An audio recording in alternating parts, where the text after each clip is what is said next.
Hi friends, GS vlog Parassala വീഡിയോയിലേക്ക് ഏവരെയും സ്വാഗതം ചെയ്യുകയാണ്. അപ്പോൾ ഇപ്പോൾ ഞാൻ വന്നിരിക്കുന്നത് നമ്മുടെ പ്രബിൻ മോനെ കുറിച്ച് പറയാൻ തന്നെയാണ് കേട്ടോ. എല്ലാ ദിവസവും രേണുസുതിയെക്കുറിച്ച് പറയുന്നതെന്ന് എല്ലാവർക്കും പരാതിയാണ്. അപ്പോൾ നമുക്ക് റീച്ചാണ് നമുക്ക് പ്രധാനം. പ്രബിനെ കുറിച്ച് പറഞ്ഞാൽ എനിക്ക് റീച്ച് കിട്ടുമെങ്കിൽ എനിക്ക് ആയിക്കോട്ടെ എന്ന് വിചാരിച്ചു. അപ്പോൾ എന്തായാലും പ്രബിൻ്റെ കുറച്ച് കാര്യങ്ങളും കൂടെ പറയാനുണ്ട് കേട്ടോ. കഴിഞ്ഞ ദിവസം നമ്മൾ സർജറി ഡോക്ടറെ കണ്ടു. സർജറി ഡോക്ടർ പറഞ്ഞിട്ടുണ്ട് ഒരു സർജറി കൂടെ ചിലപ്പോൾ ചെയ്യേണ്ടി വരും. കഴിഞ്ഞ വർഷം നമ്മൾ ആദ്യത്തെ മേജർ സർജറി ചെയ്തു. അത് കഴിഞ്ഞ് അതേ വർഷത്തിൽ തന്നെ ഡിസംബറിൽ ഒരു സർജറി കൂടെ നമുക്ക് ചെയ്യേണ്ടി വന്നു. അപ്പോൾ ഇനി ഒരു സർജറിക്ക് കൂടെ ചിലപ്പോൾ ചെയ്യേണ്ടി വരും എന്നാണ് പറഞ്ഞിരിക്കുന്നത്. കാരണം അവൻ്റെ ആ സർജറി ചെയ്ത കാലിൽ തന്നെ ചെറിയൊരു ഇൻഫെക്ഷൻ ഉണ്ട്. അതൊന്ന് മാറ്റാൻ വേണ്ടിയിട്ടുള്ള സർജറിയാണ്. വലിയ സർജറി ഒന്നുമില്ല, ചെറിയൊരു സർജറി തന്നെയാണ്. പേടിക്കാനൊന്നും ഇല്ലെന്ന് തന്നെയാണ് പറഞ്ഞത്. കാരണം ഇതിനു മുമ്പ് ഇതേപോലെ ഒരു ചെറിയൊരു സർജറി കൂടെ ചെയ്തതാണ്. അതുകൊണ്ട് അതേ ഇത് തന്നെയാണ് പറഞ്ഞത്. അപ്പോൾ എന്തായാലും കുറച്ച് ദിവസത്തേക്ക് മെഡിസിൻ തന്നിട്ടുണ്ട്. നമുക്കിനി 29-ാം തീയതിയാണ് സർജറി ഡോക്ടറെ കാണാനുള്ള. അന്നേ ദിവസം തന്നെ നമുക്ക് അവൻ്റെ കീമോ ഡോക്ടറെയും കാണാനുണ്ട്. പറയും കേട്ടോ ബാക്കി എന്തൊക്കെ കാര്യങ്ങളാണ് ചെയ്യണം, സർജറി വേണോ വേണ്ടിയോ എന്ന് എന്തായാലും 29-ാം തീയതി നമുക്കറിയാൻ പറ്റും. എന്തായാലും മെഡിസിൻ കൊടുത്തുകൊണ്ടിരിക്കുകയാണ്. മാറ്റമുണ്ടെങ്കിൽ നമുക്ക് സർജറി വേണ്ട എന്നുള്ള രീതിയിലാണ് പറഞ്ഞിരിക്കുന്നത്. അപ്പം മെഡിസിൻ നമ്മൾ നല്ലപോലെ കൊടുക്കുന്നുണ്ട്. പക്ഷേ സർജറിക്ക് വേണ്ട കാര്യങ്ങൾ നമ്മൾ ചെയ്തുകൊണ്ടിരിക്കുകയാണ് ഒരു സൈഡിൽ കൂടി. അപ്പോൾ ഇന്ന് കുറച്ച് ഓട്ടങ്ങളൊക്കെ ഓടിയിട്ടുണ്ട്. പക്ഷേ പോയ കാര്യങ്ങളൊന്നും നമുക്ക് സക്സസ്ഫുൾ ആയില്ല. നാളെയും കുറച്ച് കാര്യങ്ങൾ ഇവിടെ ചെയ്യാനുണ്ട്. അപ്പോൾ എന്തെങ്കിലും നമ്മൾ പറയില്ലേ, മുട്ടുവൻ തുറക്കപ്പെടുമെന്ന് പറഞ്ഞതുപോലെ മുട്ടിക്കൊണ്ടിരിക്കുകയാണ്. ദൈവം തുറക്കുമ്പോൾ തുറക്കട്ടെ എന്നുള്ള രീതിയിൽ മുന്നോട്ട് പോവുകയാണ്. ഓക്കെ, അപ്പം ഇതൊക്കെയാണ് നമ്മുടെ പ്രബിനെ കുറിച്ച് ഇന്ന് പറയാനുള്ള. ഇനി ഒരു കാര്യം എന്ന് പറയുന്നത് നമ്മുടെ രേണുസുതിയെക്കുറിച്ച് പറയാം. നെഗറ്റീവ്സ് കമൻറ്റ് ഇടുന്നവരോടാണ് എനിക്കത് പറയാനുള്ളത്.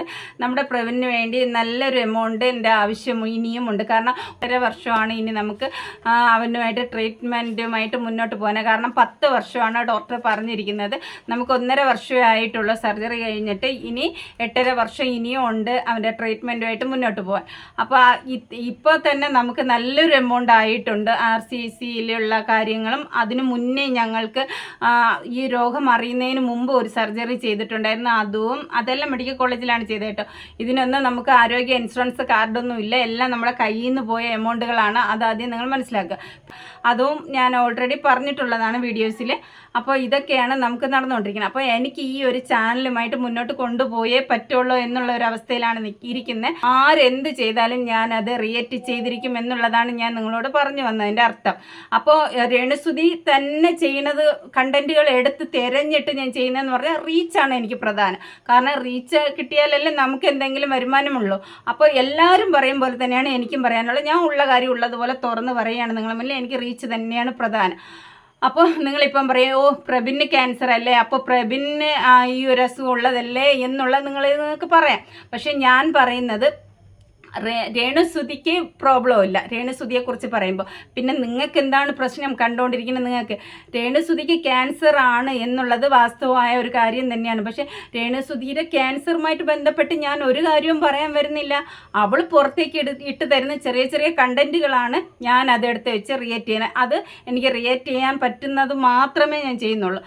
ഇപ്പം തന്നെ രേണുസുതി വന്ന് കഴിഞ്ഞ ദിവസത്തെ ഒരു വീഡിയോയിൽ വന്ന് പറയുന്നുണ്ടായിരുന്നു, എന്തുവാണ് എനിക്ക് കഴിഞ്ഞ ഞാൻ ഈ ഒരു അസുഖം എന്നറിയണതിന് മുമ്പ് ചെയ്ത ഒരു വൈകി വന്ന ഒരു ആൽബത്തിൻ്റെ കാര്യം പറയുന്നുണ്ട്. ആൽബം റിലീസാവുകയാണെന്ന് പറഞ്ഞിട്ട് ആ ഒരു മെസ്സേജ് കിട്ടും. രേണുസുതി അവിടെ പറഞ്ഞത് എന്താണ്, ഈ ഒരു അസുഖം വരുന്നതിന് മുന്നെയാണ് ഞാനത് അഭിനയിച്ചത് എന്നാണ് പറയണത്, ആ ഒരു ആൽബം. അപ്പോൾ രേണുസുതി കഴിഞ്ഞ ദിവസം പറഞ്ഞത് നിങ്ങൾക്ക് എല്ലാവർക്കും അറിയാമല്ലോ. എനിക്ക് 15ാമത്തെ വയസ്സ് മുതലേ എനിക്ക് ക്യാൻസർ ഉണ്ടായിരുന്നു എന്നുള്ള രീതിയിലാണ് അവൾ പറഞ്ഞത്.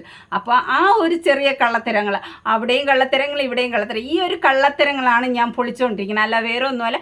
ഇതേ സമയം കിച്ചു ആണ് വന്നിരുന്നത്. അതായത് ഇപ്പോൾ രേണുസുതി പറയും പോലെ രാഹുൽ ദാസാണ് വന്ന് അവന് എതിരെ അവരൊരു കള്ളത്തരം കാണിച്ചാൽ അത് നേരെ തിരിച്ചാണെങ്കിൽ തിരിച്ച് ഞാൻ റിയേറ്റ് ചെയ്തിരിക്കും. ഇപ്പം ഞാൻ കിച്ചുവിൻ്റെ സൈഡിൽ നിന്ന് പറയുകയല്ല, രേണുവിൻ്റെ സൈഡിൽ നിന്ന് പറയണതല്ല. കിച്ചുവാണ് തെറ്റുകാരനാണെങ്കിൽ കിച്ചുവിനെ സൈഡ് ഞാൻ ഒരിക്കലും നിൽക്കില്ല കേട്ടോ. ന്യായം എവിടെയാണോ അവിടെ മാത്രമേ ഞാൻ നിൽക്കത്തുള്ളൂ. അത് ഞാൻ ഇപ്പോഴും ഞാൻ പറയുന്നത്, ഏത് സമയത്തും രേണുവിന് ക്യാൻസർ എന്നുള്ള സംഭവത്തെക്കുറിച്ച് ഞാൻ ഒരു രീതിയിലും അവളെ വിമർശിച്ചിട്ടേ ഇല്ല. പക്ഷെ പലരും പറയുന്നുണ്ട് അതുപോലും അഭിനയമാണോ എന്ന്, അതായത് സ്വർണ്ണക്കടത്തുമായിട്ടുള്ള ബന്ധത്തിൽ അതിൽ നിന്ന് രക്ഷപ്പെടാൻ വേണ്ടിയിട്ട് ഈ ക്യാൻസർ എന്നുള്ള ഒരു രോഗം പോലും അഭിനയമാണോ എന്നുള്ള രീതിയിൽ പലരും പറയുന്നുണ്ട്. പക്ഷെ ഞാൻ അതൊരിക്കലും അംഗീകരിക്കുന്നില്ല. കാരണം അവർക്ക് അസുഖമുണ്ട്, അത് സത്യം തന്നെയാണ്. അത് അതിൻ്റേതായിട്ടുള്ള ട്രീറ്റ്മെൻറ്റും വഴിക്ക് പോകുന്നു. പക്ഷേ രേണു കണ്ടൻറ്റുകൾ നമുക്ക് ഇട്ട് തരുമ്പോൾ ആ കണ്ടൻറ്റുകൾ നമ്മൾ എടുത്ത് വെച്ച് റിയേറ്റ് ചെയ്യുന്നു എന്നുള്ളത് മാത്രമാണ് എൻ്റെ വിഷയം.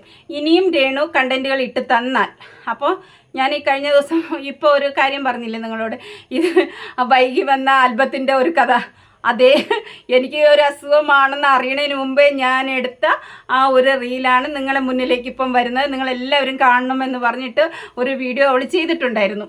അപ്പോൾ ആ കാര്യമാണ് ഞാനിവിടെ പറയുന്നത്. ഒരു കാരണവശാലും 15 വയസ്സിൽ അവൾ അറിഞ്ഞ കാര്യമാണെന്ന് കഴിഞ്ഞ ഒരു വീഡിയോയിൽ പറയുന്നു. അപ്പോൾ ഈ അറിയില്ല ഇങ്ങനെ അങ്ങോട്ടും ഇങ്ങോട്ടും തട്ടിക്കളിക്കുമ്പോൾ നമ്മളതെടുത്ത് വെച്ച് റിയേറ്റ് ചെയ്യുന്നു. ഇതാണ് യഥാർത്ഥത്തിൽ വാസ്തവം. മനസ്സിലാവുന്നുണ്ടല്ലോ നിങ്ങൾക്ക്? അപ്പോൾ അതുകൊണ്ട് മാത്രമാണ് ഞാൻ ഇങ്ങനെ ഇതേ സമയം ഞാൻ നേരത്തെ പറഞ്ഞ പോലെ കിച്ചുവാണ് തെറ്റുകാരനാണെങ്കിൽ ഉറപ്പായിട്ട് ഞാൻ കിച്ചുവിനെ വിമർശിച്ചിരിക്കും. അതിപ്പോൾ കിച്ചു എന്നല്ല, കഴിഞ്ഞ ദിവസം നമ്മൾ കണ്ടതാണല്ലോ ബിഷപ്പിൻ്റെ കാര്യം.